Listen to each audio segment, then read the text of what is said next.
নির্বাচনকে গণতন্ত্র প্রতিষ্ঠার একমাত্র পথ উল্লেখ করে বিএনপি মহাসচিব মির্জা ফখরুল ইসলাম আলমগীর বলেছেন, কেবল নির্বাচনের মধ্য দিয়েই গণতন্ত্রে পৌঁছতে পারে দেশ। আর দেশে আবারও ১-১১ সৃষ্টির লক্ষণ দেখা যাচ্ছে বলে অভিযোগ করেন দলের স্থায়ী কমিটির সদস্য আব্দুল মঈন খান। আলাদা অনুষ্ঠানে তারা এসব কথা বলেন। নূর হোসেনের রিপোর্ট। কোটি মানুষের আস্থার ভালোবাসায় ১১ বারের মতো দেশের ১ নম্বর রেফ্রিজারেটর ব্র্যান্ড ওয়ালটন।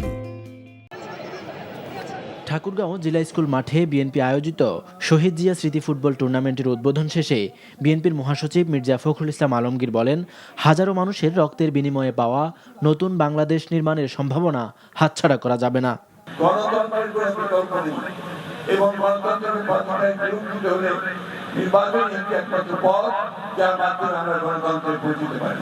এদিকে ফেনীতে এক সমাবেশে স্থানীয় সরকার নির্বাচন প্রত্যাশীদের উদ্দেশ্য নিয়ে প্রশ্ন তোলেন স্থায়ী কমিটির সদস্য সালাউদ্দিন আহমেদ। কোন দল দাবি করছে স্থানীয় সরকার নির্বাচন আগে দিতে হবে, কেউ দাবি করছে অনুপাতিক হারে নির্বাচন করতে হবে।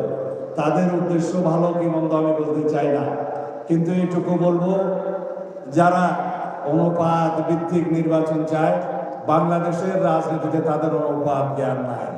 সিরাজগঞ্জ জেলার নতুন আহ্বায়ক কমিটিকে সাথে নিয়ে শহীদ জিয়ার সমাধিতে পুষ্পস্তবক অর্পণ শেষে বিএনপির জাতীয় স্থায়ী কমিটির সদস্য ইকবাল হাসান মাহমুদ টুকু বলেন, জাতীয় নির্বাচনের আগে স্থানীয় নির্বাচন করার কোনো নজির নেই।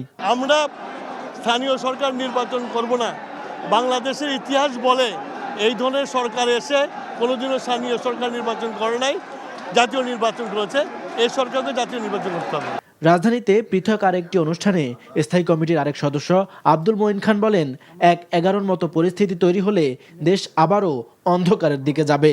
১-১১ যে পরিকল্পনা, বিরাজনীতিকীকরণ, সেই সমস্যা আমি আজকে কিন্তু আবার নতুন করে দেখতে পাই। যদি সেটাই হয়, তাহলে আজকে আমরা যে প্রশ্ন নিয়ে এখানে আলোচনা করতে এসেছি, কেমন প্রার্থী চাই, সেগুলো কিন্তু সব ভেস্তে যাবে।